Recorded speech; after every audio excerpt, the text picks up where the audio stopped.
It's February 14th, over a foot of snow on the ground. And guess which dingbat just walked in over 200 yards off the road because he got stuck at the end of the driveway, thinking it looked like it was safe to baja into the driveway as that someone pushed the snow back, but I'm not walking back. I'm going to ride this thing back or get the snowblower out, clear path back out to the road while I wait for help. Here I sit and wait for help to arrive. I thought, okay, it looks good enough. I can get in and park off the road, but nope. Got stuck instantly. So I got tired of waiting for someone to answer for help. So I went back, got the snowmobile, and I have my riding gear, left my helmet in the shed back there. So I'd have to go back and get that. But I have my boots, gloves, snow pants, quadruple XL jacket, so I can have, put room for the bibs and another layer or two under that. So yeah, I got the gear to ride back to the truck stop if I had to leave the van here for the night. But as you can see, those snowbanks are quite high. You're looking through the window. Let's see.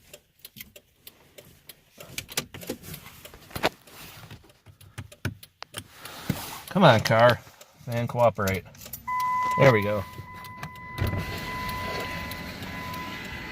Yeah, the snowbanks is roughly 3 feet high, so I'm trying not to show my address. You probably caught a glimpse of that already, but yeah, that's like 3 feet high, and I don't think I'm going to be running the ditch much all the way. I'm going to have to try to, side saddle the snowmobile, or the ditch kind of like right at a steep angle to it, so we'll see how it goes getting over to the trail a few hundred yards to the north. And I just waiting. Oh, hey, I think that might be help. So yeah, tomorrow I'll be running a snowblower to clear this out if no one can plow. So later, folks. Well, I pulled on it, and recoil rope broke. Besides having low compression, that broke. I wanted to get the end of the driveway cleared so I could park off the road and go snowmobiling. So I guess it's get the shovel out so I don't have to walk back through the snow. But empty that can into the snowmobile so I have gas. It might be having a pickup issue because it stalled out up by the road, so well, let's see what happens.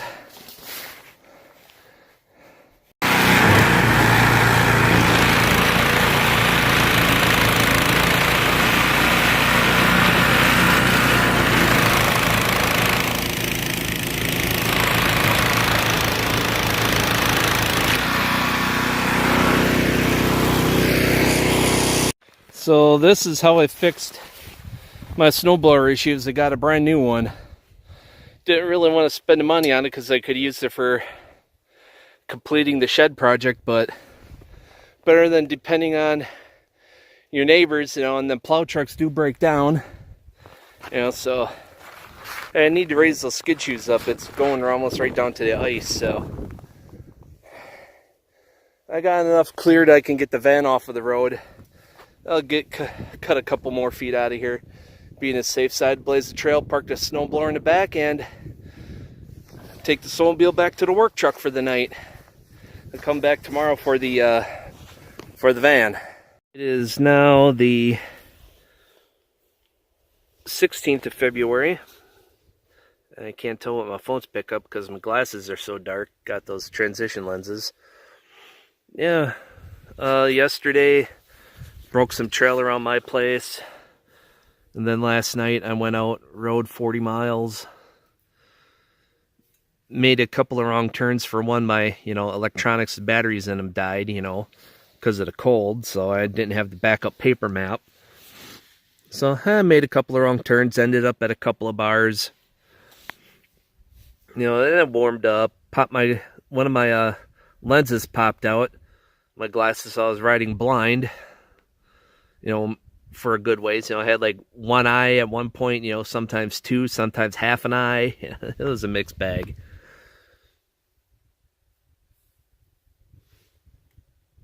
All I can hear now is when I'm quiet, hear the hum of traffic way off in the distance. Maybe a snowmobile when it goes, if they open it up down the trail, like, quarter mile or so that way. I put on 58 miles today. I came back out here, repacked some of the trails or broke some trails, and it is such a smooth feeling riding on powder.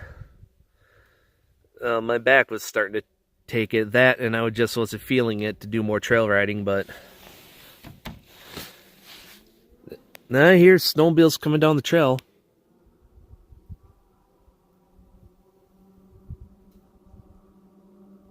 If you heard a really strange humming sound like extreme tire noise, those are snowmobiles off in the distance. So when I go to edit this, review this video clip, I'll be able to hear it, if the phone picked it up, the microphone. It's so nice out here. So quiet and peaceful. That's what I like about being out here, It's kind of alone, but then you also like to have a little noise once in a while because, you have to do it to do things. Man. It's just so nice to sit here and just listen to the sounds. And not much for deer tracks back there. Yeah, they're pretty much not moving a whole lot. They're just eating water and probably staying near their food and water sources. So they, you got 14 inches of snow off of the trails. It's not easy for them to get around sometimes. But yeah, last night I came across the deer. It could not make up its mind which way it wanted to go. It's going across the trail, back and forth, back and forth. I stopped, as soon as I saw it, recognized that the deer was, very stressed out, because of the sound of my approaching snowmobile. So, the rule is you don't chase wildlife. For one, it could jump across and smack you. 2, it's illegal. 3, you're just really stressing the poor animal out. So just, if the deer is running back and forth, maybe, shut your engine off. Might be a good thing to, be nice to the deer, let it get a little de-stressed and decide which way it wants to go. Then when you see that the deer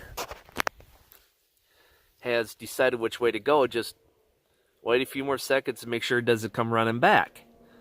So that's all I got for snowmobile tips. Oh, and when you're riding with, another one. Watch how you go into the turns. You don't want to run the throttle hard, especially if the snow is soft, because then you just rut it up, make the trail not so nice. If enough people do it, you really tear up the corners fast. They get rutted up and not as enjoyable. I like the nice flat trails, but then, you got people that have to race no matter what. Then you get the, the stereotypical blue hairs that just want to go putting along. And then someone like me that's in between, if I'm feeling it, I'll go fast, where it's safe, in the wide open spaces, but not in the woods, If it's a straight stretch in the woods and it's a wide trail, maybe 30 mile an hour, 35 if it's really long and straight. Otherwise, I save the speed for the wide open fields. So yeah, not much fabricating going on around here, with all this snow and stuff. So it might be the only chance I get to ride this year. So I rode last night, rode today. A good time, pretty sore, but yeah, I got a snowstorm to beat out for tomorrow evening or tomorrow afternoon down south. So yeah, it sucks driving the semi trucks, but if I get a jump on it, at least get down there today, park near there, and then continue on down the road tomorrow. Well, it'll be all good. And yeah, if some of you are thinking about getting a snowmobile, it is a lot of fun. You want to get a newer one, unless you can have good, reliable part supply for older machines, because 15 years or so is usually the cutoff point for OEM parts. But this 96 Skidoo is 23 years old. Well, manufactured in 95, so technically it's almost 24 years old. But, engine parts are readily available. You get aftermarket skis and stuff, the normal wear items. But if it was liquid cooled, you might have trouble getting some of the coolant parts. Unless you can find one, used somewhere. But yeah, you definitely want the longer travel for some of these trails. Because, with the dips and stuff, unless you can stand up, well, my back was, I was feeling kind of tired, I didn't feel like standing up, so I just took it slow, let the suspension compress, and yeah, I took a good jolt for it, but it was better than the alternative of trying to stand up when you're kind of tired. So I called it early. I wanted to keep riding, but I just wasn't starting to feel fatigued, so figured turn around at the one intersection, nice and wide, huge wide T intersection. Just turned around, came back here, ended my day. But yeah, back to the machines. You're considering getting one. I got this one for $650. The guy delivered it. Runs like a champ. Is that the neighbor with the snowplow? Huh. I'm going to run up there and see what's going on. Yeah, I was right. That was the neighbor. He came to plow the driveway out. He's going to just stop here because, this is packed down pretty good and the plow truck really won't hit it. So, yeah, you need one hell of a 4x4 truck.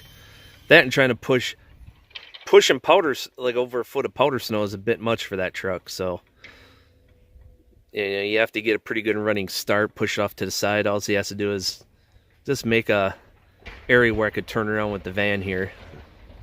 So let's see how good he does. Till next time, folks, take care.